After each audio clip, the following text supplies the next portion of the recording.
नमस्कार दोस्तों, मैं आपका अपना मुकेश गोयल यूट्यूब चैनल भक्ति 24 आवर्स पर आप सबका स्वागत करता हूँ। आज मेरे मन में एक बात आ रही है कि क्यों ना हमारे भारतवर्ष में जिन भी नेताओं पर क्रिमिनल यानी लूट का, डकैती का, फौजदारी का नहीं, लूट का, डकैती का, रेप का या भ्रष्टाचार का, इन्होंने चोरी की हो, उनका केस चल रहा हो, उन पे परमानेंट उनकी इलेक्शन पर रोक लगा दी जाए, उनकी सारी सुख सुविधाएं बंद कर दी जाए। जैसा कि आपने देखा होगा कि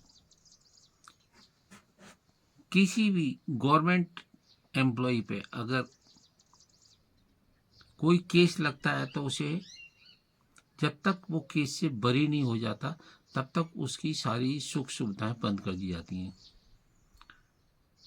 तो ये तो रहा हमारे, ये तो एक छोटी सी सर्विस की बात कर रहा हूँ, चाहे वो आईएएस हो, आईपीएस हो, जज हो, उन सब पे ये केसेस लगते हैं। तो इन नेताओं पे क्यों नहीं? ये तो हमारे देश की बात है, यानी ये तो हमारे देश को चलाने की बात है।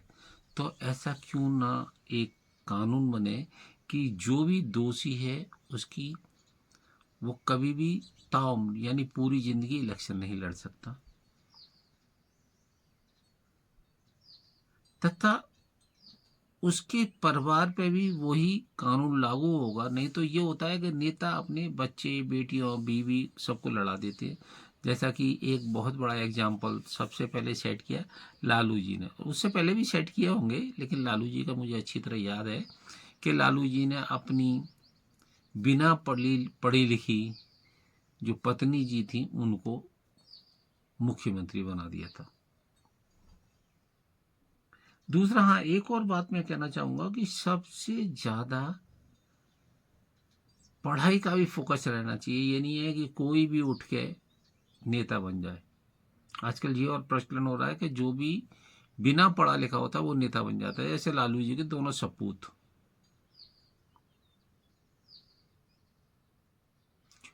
तो इस तरह के कानून बनने चाहिए क्योंकि ये सारी चीजें हमारे देश के लिए फायदे की चीजें हैं। क्योंकि हाँ, ऐसा भी ना हो कि बहुत पढ़ा लिखा बंदा आ जाए और वो देश को बेवकूफ बना दे, जैसे कि केजरीवाल। लोगों ने सोचा कि बहुत अच्छे इंसान हैं, पढ़ा लिखा बंदा है, वो देश को बदलेगा, लेकिन क्या पता था वो देश को नहीं, वो खुद को बदलने के लिए आए थे। उन्होंने अपने अपने लिए बदल लिया, अपने बीवी बच्चों को बदल दिया, अपने लिए शीश महल तैयार कर दिया। तो ऐसा भी नहीं होना चाहिए।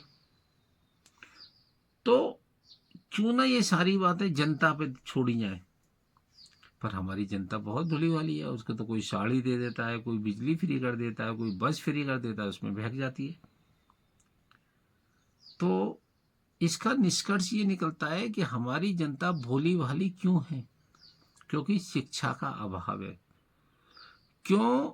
हमारे देश में 1947 के बाद में शिक्षा पे ध्यान ही नहीं दिया गया। हाँ, बड़ी बड़ी शिक्षा पे ध्यान दिया गया, आईआईटी बनाई, आईआईटीएन पैदा किए, एम्स बनाए, लेकिन जो ग्रास रूट लेवल की यानी जो बेसिक शिक्षा है उस पर ध्यान ही नहीं दिया। बेसिक शिक्षा पे जो ध्यान दिया गया वो 90 के बाद दिया, तब तक हमारे जो देश की जड़ें थी वो कमजोर हो गई, यानी जो हमारा देश का जो बेस था बहुत कमजोर हो गया। तो ये भी हमको देखना पड़ेगा।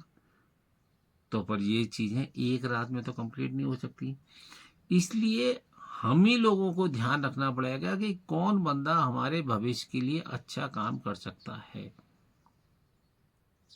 ये नहीं कि वो कह रहा है जी मैं देश बदलने आया हूं और वो खुद ही बदल जाता है, देश नहीं बदला। दूसरा, एक और बहुत कमाल चीज हो रही है कि जो भी देश के बारे में सोचेगा उसी को वोट दो। जैसे कि बफ कानून सबसे घटिया कानून था। कांग्रेस पार्टी ने अपने फायदे के लिए उस कानून को चलाती रही।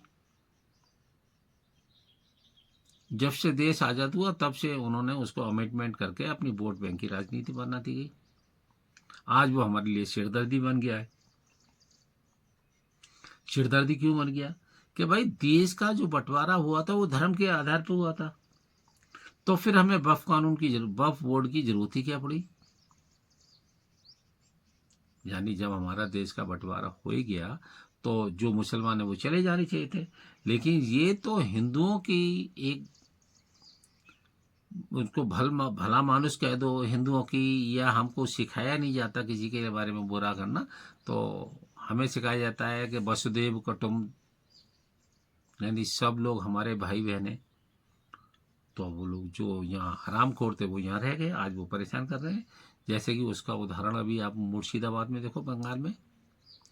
तो जो नेता वक्फ के अगेंस्ट गए थे, चाहे वो हिंदू हो, मुस्लिम हो, ईसाई हो, बौद्ध हो, सिख हो,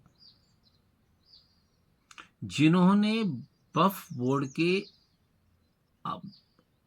के खिलाफ, यानी वक्फ बोर्ड बिल पास ना हो उस तरफ वोट किया, उनको कभी जिंदगी में वोट मत देना, क्योंकि वो देश का भला नहीं अपना भला चाहते हैं। क्योंकि वोट बैंक की रोटियां, दूसरा वक्फ के नाम पे जो भ्रष्टाचार हो रहा था उसकी मलाई खा रहे थे वो। तो ऐसे लोगों को कभी वोट मत देना। आशा करता हूं ये मेरी बेतुकी यानी इधर उधर की बातें आपको समझ में आई या नहीं आई, लेकिन मेरे ये दिल में थी वो मैंने आपको बताया कि ऐसे नेताओं को बिल्कुल वोट मत दो जो देश का भला नहीं चाहते हो। जैसे कि मोदी, अब आप कहेंगे मैं मोदी भक्त हो रहा हूँ, मोदी की बात कर रहा हूँ। मोदी जी के आने से पहले देश का जितना भी डिफेंस का सिस्टम होता था वो सब हम सारी चीज़ें बाहर से लेते थे, उनकी टेक्नोलॉजी नहीं लेते थे। लेकिन मोदी जी ने एक काम बहुत अच्छा किया कि हम आपका सामान लेंगे तो हमें टेक्नोलॉजी भी दो, हम आत्मनिर्भर बनेंगे। यानी हम मेक इन इंडिया पे उन्होंने काम किया। तो आज हमारे जो जहाज हैं वो भी बाहर जा रहे हैं, एम्यूनेशन भी बाहर जा रहा है, गोला बारूद भी हम लोग बना रहे हैं। हमने अंतरिक्ष में काफ़ी सफलताएं हासिल की है। तो जो नेता देश के बारे में सोचे, यानी अपनी जेब के बारे में नहीं सोचा कि मेरे को कहाँ से कमीशन मिलेगा, ऐसे बंदों को बिल्कुल वोट मत दो।